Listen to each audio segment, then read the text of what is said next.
మధ్యలో మీరా, కార్తిక్ ఇద్దరు బాల్తో ఆడుకుంటున్నారు. ఒక్కసారిగా బాల్ వెళ్ళి చెట్టు కొమ్మకి తగులుతుంది.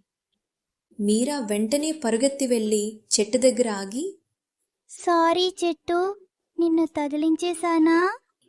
కార్తిక్ వెనుక నుంచి నవ్వుతూ వస్తూ, అరే మీరా, అది చెట్టురా, మనుషులు కాదు. నీకేం తెలుసు? ఇది మన ఊరి పెద్దమ్మ లాంటిది.